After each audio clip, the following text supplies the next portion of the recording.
Genèse chapitre 2, verset 4 au verset 25. Nous venons de commencer une série passionnante dans les études bibliques. Alors je sais que François a déjà prêché sur Genèse 3, mais on va faire un petit comeback et je pense que ça pourra aussi être un salut pour nous. Le salut donc de la Genèse à l'Apocalypse dans nos études à la fois en Zoom et à la fois donc en présentiel ici.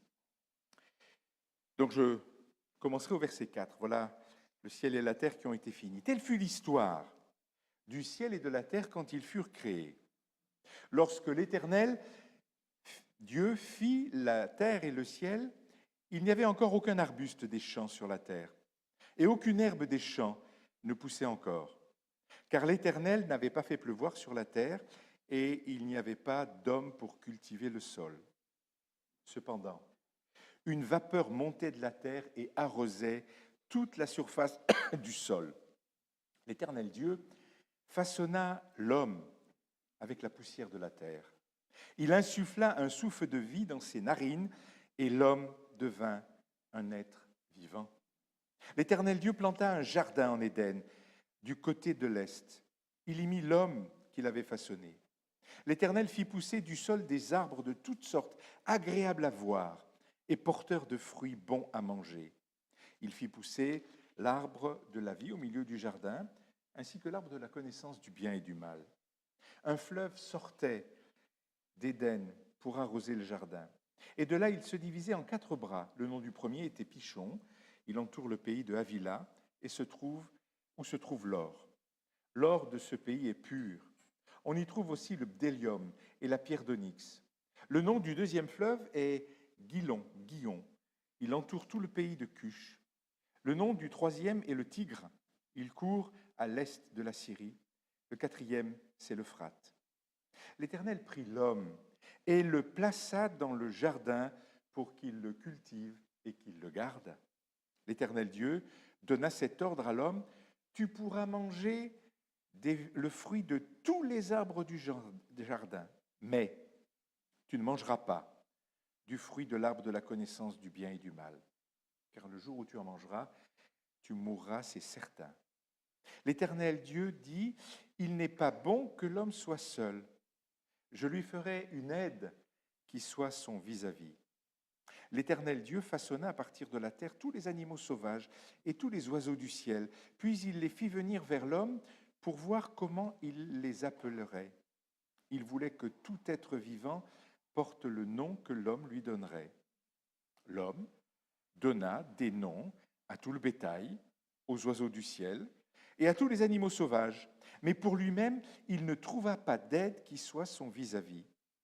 Alors, l'Éternel Dieu fit tomber un profond sommeil sur l'homme qui s'endormit. Il prit une de ses côtes et referma la chair à sa place. L'Éternel Dieu forma une femme à partir de la côte qu'il avait prise de l'homme, et il l'amena vers l'homme. L'homme dit: voici cette fois celle qui est faite des mêmes os et de la même chair que moi. On l'appellera femme, parce qu'elle a été tirée de l'homme. C'est pourquoi l'homme quittera son père et sa mère et s'attachera à sa femme, et ils ne feront qu'un. L'homme et la femme étaient tous les deux nus, ils n'en avaient pas honte. Jusqu'ici, la lecture. Seigneur, garde-nous dans la réflexion sur ce passage. Merci pour ta création qui est si belle. Et en ce moment, avec l'automne qui change de couleur, combien c'est merveilleux de voir ces couleurs rouges, ces couleurs flamboyantes qui sont là. Et donne-nous, Seigneur, de comprendre tous les mystères que ta parole a pour nous ce matin. Amen. Dieu est personnel et présent. Il s'implique dans sa création. Dieu est tout-puissant. Il tient sa création et Dieu est déterminé. Il donne une raison d'être à sa création. Genèse, étant le livre des origines, nous montre les origines de la race humaine, le pinacle de la création de Dieu. L'histoire de la création nous donne une nouvelle perspective sur l'humanité. L'humanité a été créée pour avoir une relation avec Dieu. Nous avons vu cette relation a été rompue, enfin vous l'avez vu la semaine dernière, et nous allons le voir cette semaine dans les différents groupes d'études bibliques. Le cosmos, l'univers entier est la toile de fond de cette relation. Tout a été fait pour l'homme, pour chacun d'entre nous. L'homme et la femme ont été créés le 6e jour, comme les animaux, mais eux ont été créés à l'image de leur Créateur. Aujourd'hui, nous allons regarder d'un peu plus près ce que veut dire être à l'image de Dieu. Pour faire cela, nous allons regarder, essayer de comprendre le premier homme. Nous allons voir qu'il était un être responsable, un être moral et un être social. Tout comme son Créateur, nous allons voir aussi quel encouragement ces choses nous donnent lorsque nous considérons notre propre vie, nous chrétiens du XXIe siècle. Ce que le premier homme était, c'est ce que nous sommes aussi. Nous sommes donc des êtres responsables, normalement, des êtres moraux, normalement, et des êtres sociaux, normalement. Mais nous savons, et vous l'avez vu la semaine dernière, que le péché est venu tout cacher et tout gâcher à cause de l'homme. Un être responsable. Au début du chapitre 2, la création attend. Aucun arbuste des champs n'était encore sur la terre, nous l'avons lu, et aucune herbe des champs ne germait encore, car l'Éternel n'avait pas fait pleuvoir sur la terre. Qu'est-ce qu'attend cette création de Dieu? Elle attend l'homme. Elle attend le bouquet final, un petit peu comme dans un feu d'artifice. Je ne sais pas si vous aimez voir ces feux d'artifice, mais après, il y a le bouquet final qui est absolument magnifique, et c'est quelque chose d'énorme. Et nous sommes le bouquet final. Il n'y avait point d'homme pour cultiver le sol, nous dit le texte biblique. Personne ne s'occupe encore de tout ce que Dieu a créé, mais tout est prêt. Dieu a tout préparé pour que l'homme arrive. Et les choses commencent à bouger. Une vapeur s'élève de la terre, arrose toute la surface du sol, et voilà que la vie apparaît. Faisons attention de ne pas considérer les 2 premiers chapitres de la Genèse comme étant des livres scientifiques sur la durée de la création ou autre. Il y a tellement de gens qui ont réfléchi. C'est une image que Dieu nous donne. Il a tout créé. Nous devons simplement être sûrs que Dieu est le créateur de tout. Quand, comment, combien de temps? J'oserais dire, nous aurons l'éternité pour lui poser la question. Mais nous sommes là. Nous sommes là dans cette création tellement belle malgré tout. Et donc, cette nouvelle, la vapeur est là, et puis il y a l'homme, cette nouvelle créature, cet homme est mis par Dieu dans un jardin qu'il a préparé. Nous l'avons vu, nous l'avons lu, l'homme est placé Adam, parce que Adam veut dire simplement l'homme.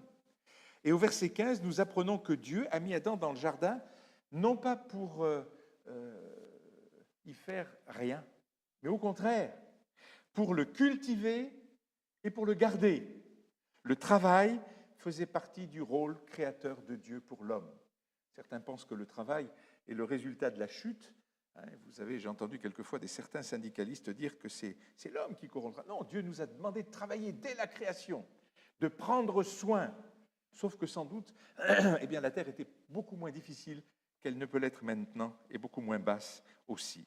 Et dans Genèse 1,28, Dieu donne à l'humanité l'ordre d'assujettir et de dominer la création. Hélas, nous savons que l'homme domine la création, mais pas de la bonne manière, pas selon Dieu. Alors, parlons quelques instants de ces 2 mots, assujettir et dominer. Ce sont des mots qui, dans notre vocabulaire, souvent sonnent faux. Assujettir quelqu'un, ça veut dire qu'on va le mettre un peu en bas et puis qu'on va dominer sur lui, et dominer aussi. Mais en réalité, ce sont des mots qui sont souvent compris de façon égoïste et qui parlent d'une soif de pouvoir. Et j'oserais dire, sans vouloir tromper les informations, qu'il y a bon nombre de nos hommes politiques qui veulent assujettir les nations et qui veulent dominer sur les nations. Mais ce n'est pas ce que Dieu prévoyait. Dieu prévoit non pas quelque chose de négatif, mais au contraire.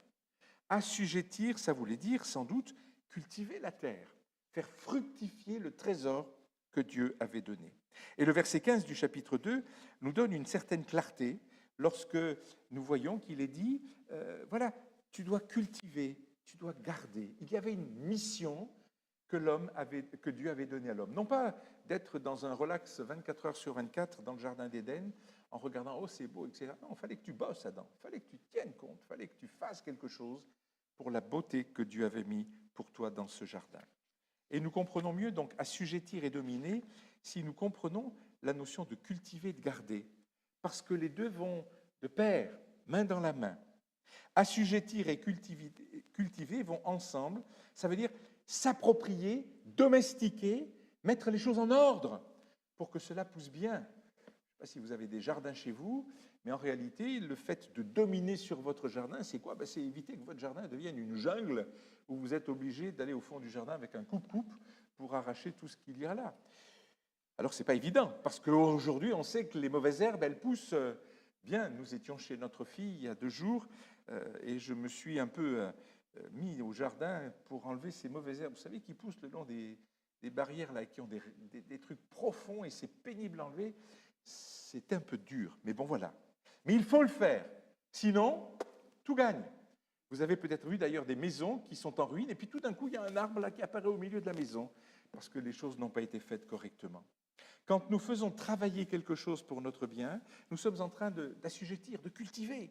Il ne faut pas regarder autour de nous pour voir comment nous avons déjà assujetti et cultivé la création, mais nous devons prendre soin de cette création. Et il me semble que là aussi, il y aurait des choses à dire à certains de nos hommes politiques, certaines de personnes qui veulent garder les écologistes, comme on dit.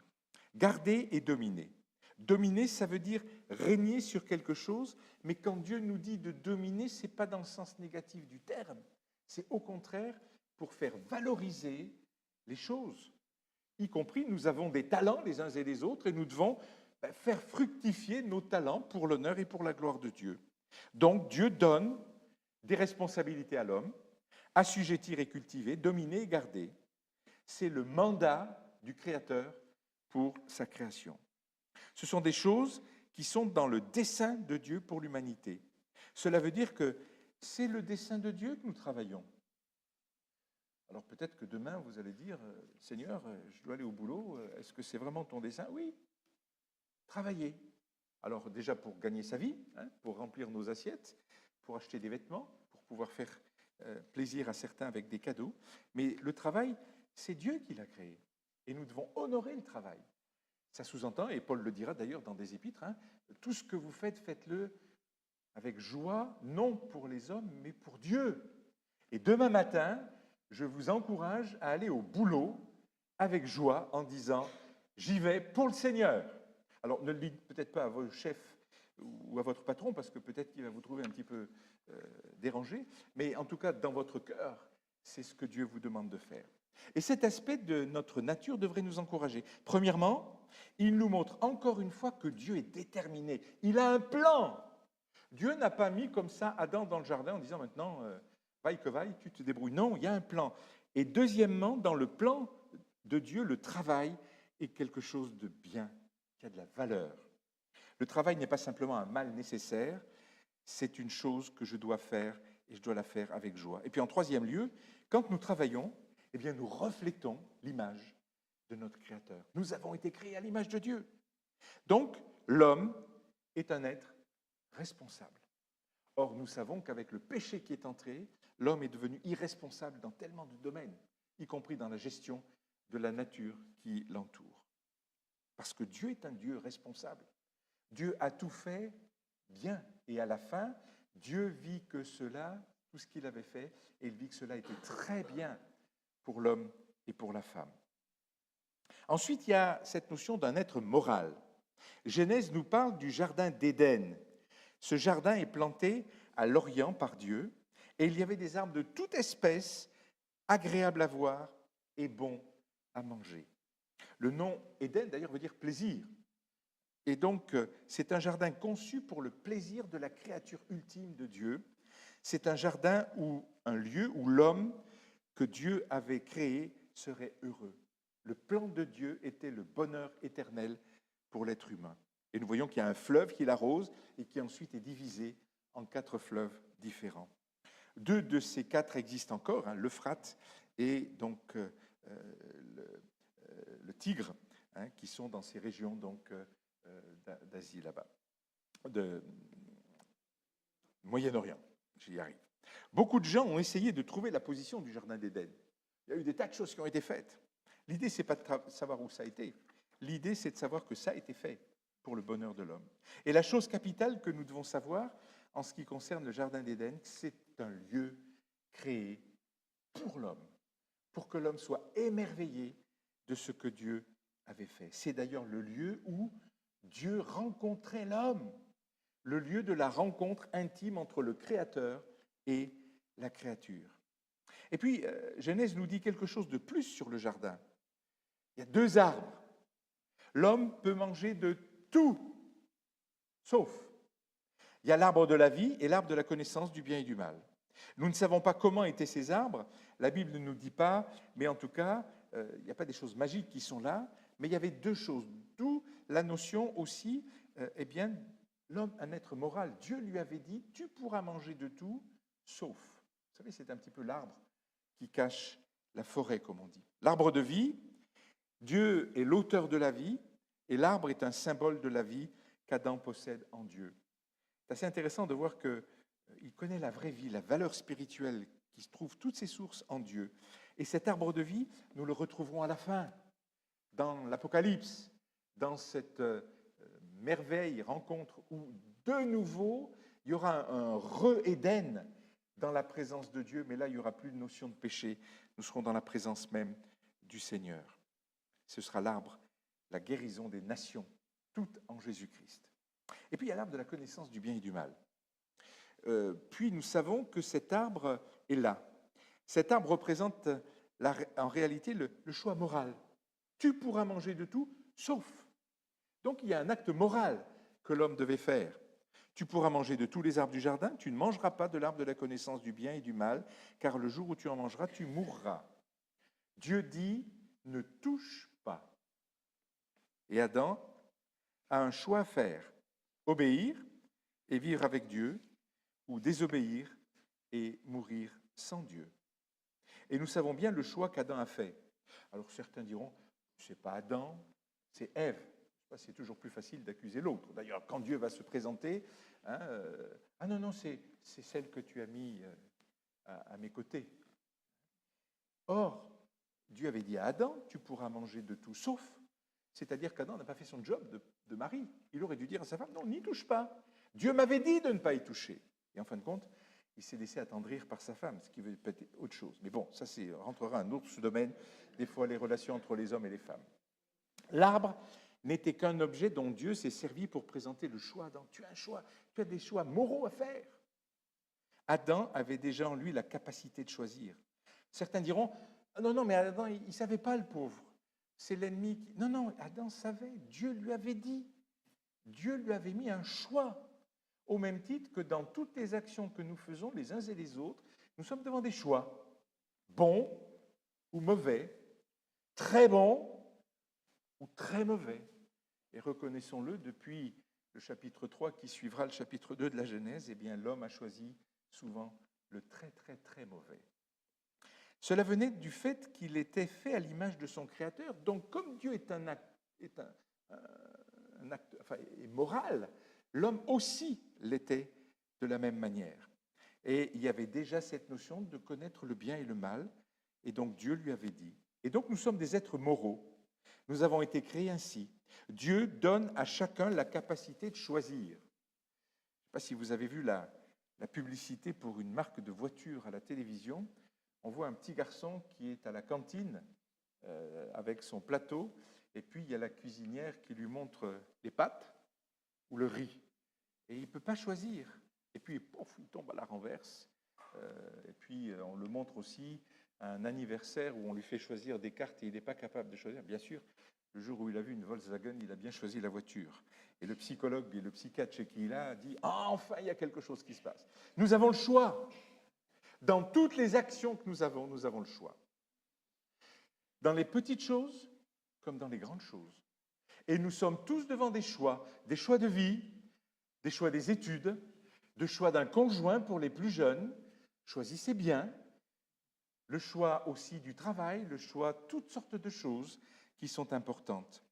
Et cela venait parce que Dieu nous a créés à son image et nous sommes donc des êtres moraux. Nos choix ne sont pas toujours faciles à faire, mais Dieu est là pour nous aider. Et là, Dieu avait déjà indiqué à l'homme, tu pourras manger de tout, de tout. Et sans doute que le tout, ce que l'homme pouvait avoir, ça devait être absolument magnifique et merveilleux. Imaginez d'être dans un jardin où il y a tous les arbres fruitiers, toutes les choses magnifiques, et puis qu'il n'y en a qu'un là qui vous tente. l'homme est tombé. Et dans ce sens, il y a un encouragement pour moi. Dieu fait de nous des êtres moraux. Dieu nous donne ses commandements et sa parole, écrite maintenant, et nous avons des choix à faire. Choix de suivre Dieu, choix de désobéir à Dieu. Et nous savons que le choix de désobéir à Dieu peut entraîner des choses absolument catastrophiques. Et c'est ce que vous avez vu la semaine dernière avec François, où en fin de compte, l'homme a été séparé de Dieu. Et tout cela a été parce qu'il n'a pas choisi, il n'a pas fait le bon choix. Nous avons dans la prière un moyen par lequel nous pouvons parler à Dieu, nous pouvons écouter Dieu, et Dieu peut nous parler aussi par la parole, par la prière, mais aussi par les frères et sœurs dans l'Église. Ils peuvent nous aider aussi à faire les bons choix. Et reconnaissons-le, souvent, nous écoutons d'une oreille et nous voulons faire ce qui nous plaît, parce que l'ennemi est là en train de mettre un miroir aux alouettes. Je ne sais pas si vous avez déjà vu ça, j'étais gamin quand j'étais chez quelqu'un qui chassait les alouettes. Et je me disais, mais c'est bizarre. Et donc, il y avait un miroir qui était mis dans son jardin. Et donc, l'alouette qui vole, le soleil se reflète dans ce miroir, et l'alouette croit que c'est quelque chose, et donc elle tape contre le miroir et elle passe à la casserole. Alors, je ne sais pas si c'est bon une alouette, mais en tout cas, nous sommes devant des miroirs aux alouettes, et notre monde est fait de cela. Ne te prive pas de regarder telle ou telle chose. Ne te prive pas de faire telle ou telle chose. Ne te prive pas d'user tout ce que tu peux faire. Profite. Après, il faudra payer l'addition. Nous sommes donc un être moral. Et parce que Dieu est un être moral, et Dieu est moral, nous sommes des êtres moraux et nous avons besoin de choisir. Et puis, en troisième lieu, puisque nous sommes donc responsables et nous sommes aussi moraux, voilà un article que j'ai trouvé, une traduction en allemand, trouvé sur Internet dans un journal qui date de 1998. Un Allemand mort est resté assis devant son téléviseur pendant 5 ans. Les lumières de son arbre de Noël clignotaient encore près de lui et aucun de ses voisins ne l'a remarqué. Quelqu'un a dit qu'il était allé dans une maison de repos. Je n'ai pas demandé davantage, a dit sa voisine, qui a vécu dans le même bloc d'appartements que lui. Et ce Wolfgang Dirk, homme solitaire, divorcé, handicapé, est mort en 1993 à l'âge de 43 ans. Les propriétaires sont venus frapper seulement après que le compte en banque duquel le loyer et les factures étaient payés était vide, et ils n'ont trouvé qu'un squelette devant son téléviseur et sur ses genoux, le programme télévision ouvert à la page du 5 décembre 1993. Tristesse. Que de gens sont seuls. Alors oui, ils vivent à côté d'autres, mais que de gens sont seuls sur le plan psychologique. C'est une histoire qui, un peu macabre, je l'accorde, mais qui rejoint le verset 18 de notre texte. « Il n'est pas bon que l'homme soit seul ». Comme ont chanté les Blue Brothers, un groupe musical américain dans les années 80, chacun a besoin de quelqu'un. Dieu a dit que chaque partie de la création était bonne, sauf une. L'homme n'a pas été créé pour vivre seul. Et d'ailleurs, devant les animaux, il ne trouve pas son vis-à-vis. D'ailleurs, je trouve intéressant, la Bible nous dit que c'est nous qui avons donné le nom à tous les animaux. C'est intéressant, ça. Dieu nous a fait aussi participants avec lui dans ce cadre-là. Premièrement, Dieu fait venir tous les animaux, tous les oiseaux vers Adam. Il les examine, il donne un nom à chacun, mais il ne trouve pas son vis-à-vis. Mais ces animaux n'étaient pas semblables à lui. Ce récit du moment où l'homme donne des noms aux animaux nous montre combien Adam est différent du reste de la création. Puis, il fait une première opération chirurgicale, le Seigneur. Il fait tomber l'homme dans le sommeil, il prend une de ses côtes, renferme la chair à sa place, et l'homme forme une femme de la côte qu'il avait prise à l'homme, et il l'amena vers l'homme. Ce n'est pas seulement qu'après avoir créé l'humanité, hommes et femmes ensemble en communauté, que Dieu déclare que la création est très bonne, c'est avant. Nous imaginons parfois la première rencontre entre Adam et Ève. Voilà, ça aurait pu donner ceci. Adam, bonjour, s'adressant à la femme. Vous êtes? La femme répond. Pardon, je n'ai pas de nom encore. Adam, d'accord, bonjour quand même. La femme répond, bonjour. Adam étend la main pour serrer la main de la femme. Ravi de faire votre connaissance. La femme également. Qu'est-ce qu'on fait maintenant? Non, c'est pas comme ça que ça s'est passé. Je crois au contraire que quand Adam a vu la femme, il a dû se dire, waouh, youpi, enfin quelqu'un comme moi. Et en plus, elle est belle, ce qui n'est pas désagréable. Merci Seigneur. Il a dû se réjouir quand il a vu la femme. Et quand on voit aujourd'hui tous les problèmes de couple qu'il peut y avoir, toutes les tristesses qu'il peut y avoir.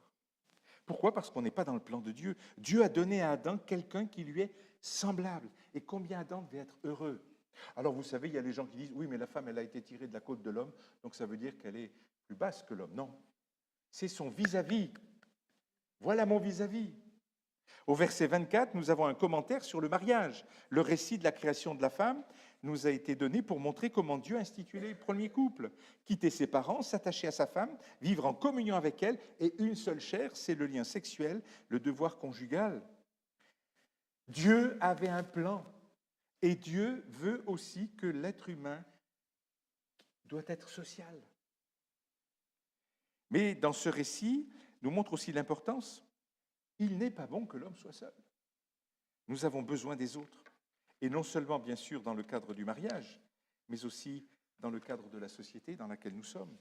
Et combien aujourd'hui, alors que nous avons des moyens de communication absolument phénoménaux, il y a un Japonais qui éternue à Tokyo, vous l'entendez quelques secondes après sur votre téléphone, TikTok ou je ne sais trop quelles choses qui sont là.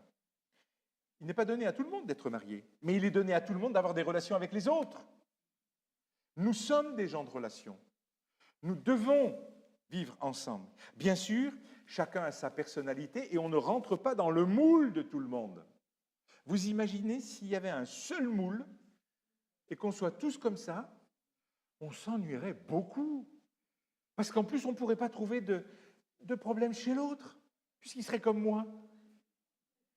Mais Dieu a tout prévu, y compris quelquefois peut-être les tensions au niveau du couple ou au niveau des gens dans la société. Mais il ne veut pas que les conflits restent. Bien sûr que chacun a sa personnalité, mais au fond, on a besoin des autres. Tu as besoin de ta femme, tu as besoin de ton mari, tu as besoin de tes parents, tu as besoin de tes frères et sœurs, tu as besoin de tes enfants. Nous avons besoin les uns des autres. Depuis combien de temps n'as-tu pas dit à ta femme ou à ton mari, j'ai besoin de toi?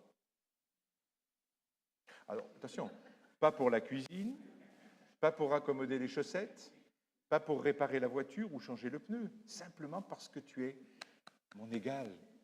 Tu es là avec moi. Et de se réjouir de cette notion-là. Combien de temps n'as-tu pas dit à tes parents, je suis heureux d'être ton enfant? Puis à l'âge de l'adolescence, encore. Et les parents, depuis combien de temps n'as-tu pas dit à ton fils ou à ta fille, je suis heureux d'être avec toi? Et pas te rire, encore, il faut que je supporte, ou peut-être la mauvaise note qui arrive là sur un devoir, ou les problèmes qu'il peut y avoir de relation. Personne n'est sur une île. Personne ne peut vivre sur une île déserte. On a besoin les uns des autres. Et tout ça pourquoi? Parce que Dieu nous a fait à son image et que Dieu avait besoin de l'homme aussi pour pouvoir communiquer avec lui. Le problème, pour beaucoup, c'est que nous vivons dans une société de plus en plus individualiste. Moi et moi. Je m'aime. Tu dois m'aimer parce que je suis quelqu'un aimable. Peut-être que l'inverse n'est pas toujours réciproque. Hélas, nous voyons dans le mariage cette notion-là.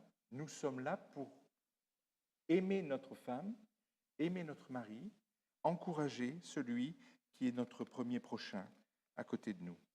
Nous nous taisons quand nous sommes dans la difficulté par peur peut-être d'être vus comme moins spirituels, parce que j'ai des problèmes. Nous nous taisons parce que nous ne voulons pas déranger les autres. Je ne veux pas être un fardeau pour les autres. Pour finir, se révéler faible n'est pas toujours très confortable. Dire j'ai besoin des autres, ça implique de l'humilité. Mais si nous croyons que Dieu nous a créés en tant qu'êtres sociaux, et si nous croyons en plus que Dieu nous a mis dans une famille, nous a mis dans une église, nous devons oser la relation avec l'autre, même un petit peu. Et nous verrons que nous ne pourrons plus nous passer de cette relation. Entre parenthèses, je ne recommande pas que chacun dise tout dans des détails minutieux sur chaque aspect de sa vie à n'importe qui. Faisons attention. Nous avons été créés pour être des êtres interdépendants. Et donc, on a besoin de cela. Nous ne sommes ni totalement indépendants, ni de personnes à charge. Donc, l'homme est un être social. Et qu'est-ce que nous voyons? Dieu, qui est responsable de sa création, a mis l'homme pour qu'il soit responsable dans sa création. Dieu, qui est un être moral, a donné à l'ordre des ordres moraux pour qu'il puisse être aussi un être moral. Et Dieu, qui avait besoin de relations avec sa création et sa créature, nous fait que nous puissions avoir aussi, nous, des liens sociaux les uns avec les autres. C'est ça, la création de Dieu. C'est ça, la beauté que Dieu avait fait. Et tout était parfait dans ce jardin que Dieu avait donné à l'être humain. Calvin a pu dire, c'est une chose notoire que l'homme ne parvient jamais à la pure connaissance de soi-même jusqu'à ce qu'il ait contemplé la face de Dieu son Créateur et que du regard de celle-ci, il descende à se regarder soi-même. En regardant Dieu, je me vois tel que je suis. Je vois aussi les autres tels qu'ils sont. Mais louons Dieu de ce que nous sommes, des êtres responsables, des êtres moraux et des êtres sociaux. Donc, en conclusion, que faire? Eh bien, on a besoin de vivre dans cette lumière de Dieu. On a besoin, comme Dieu avait ses rendez-vous avec l'être humain dans le Jardin d'Éden, nous avons besoin de cette relation avec Dieu. Et plus nous allons cultiver notre relation avec le Seigneur, individuellement, en famille, mais aussi en Église, et plus nous aurons besoin davantage d'agrandir dans la connaissance de Dieu et dans la connaissance des autres. Dieu a tout fait de manière assez extraordinaire. Alors, mes chers, nous avons besoin de rentrer dans ce plan de Dieu. Tu es peut-être déçu de ta femme, tu es peut-être déçu de ton mari, déçu de tes enfants, déçu de tes parents, déçu de tes copains à l'école, déçu de tes collègues de travail, et on pourrait accomplir une liste terrible. Mais tu ne pourrais aussi peut-être entrer dans l'autre sens. Seigneur, je te remercie de l'épouse que tu as mis à côté de moi depuis tant d'années. Oh, elle n'est pas parfaite. Oui, mais je me mets devant une glace aussi, je ne suis pas parfait. Mes enfants, on a essayé de faire tout ce qu'on a pu avec ma femme. Ils ne sont pas parfaits. On n'a pas été des parents parfaits. Mais Dieu veut quand même que nous continuions. Les frères et sœurs, ils ne sont pas parfaits dans l'Église. Il y en a toujours qui sont plus problématiques que moi. Mais Dieu veut que nous puissions nous aimer les uns les autres. Dieu veut que nous puissions vivre les uns avec les autres. Et nous avons besoin de pouvoir grandir dans cette relation avec Dieu qui va nous faire grandir dans notre relation les uns avec les autres. Et donc, il pourrait y avoir la paix, il pourrait y avoir le bonheur. Qu'est-ce qui fait que, comme l'a écrit quelqu'un, l'enfer, c'est les autres? C'est peut-être que moi, j'ai connu l'enfer et que je propage mes mauvaises idées de moi, du Dieu créateur, sur l'autre. Et donc, je trouve bien sûr plus facile d'accuser les autres que moi. Et nous voyons qu'il y a là harmonie complète, harmonie totale dans le plan de Dieu, si on reste dans le plan de Dieu. Et c'est ça, je crois, cette grande leçon aussi de Genèse 2. Non pas pour nous rappeler toute la création, mais nous rappeler que Dieu voulait que l'homme soit au centre et connaisse le bonheur parfait. Tu pourras manger de tout. Tu pourras jouir de tous les arbres, avec quand même une petite réserve. Au même titre qu'on peut faire tout ce que l'on veut dans la vie, sauf que je ne dois pas détruire l'image que Dieu, je suis créature de Dieu. D'ailleurs, Paul dira, n'attristez pas le Saint-Esprit. Et ainsi, nous devons essayer de vivre les uns avec les autres, mais déjà avec notre Seigneur, pour qu'il puisse nous donner tout l'amour qu'il a à nous donner jour après jour. Et non seulement Dieu donnait son amour là, puis ensuite il y a eu la chute, comme vous l'avez vu la semaine dernière, mais Dieu, dans son amour, n'a cessé d'aller vers son peuple, d'aller vers l'être humain pour pouvoir le rapprocher de lui. Et merci Seigneur, parce que Jésus-Christ, dans son amour et dans sa grandeur, a accepté de mourir. Lui, le Dieu parfait, le Dieu responsable, le Dieu moral, le Dieu sociable, il a accepté d'être traîné devant les tribunaux, jugé, puni à cause de toi, à cause de moi. Et il y a une nouvelle relation qui peut voir le jour, une recréation avant de nous retrouver pour la perfection dans le plan de Dieu jour après jour. Alors que nous puissions, alors que nous allons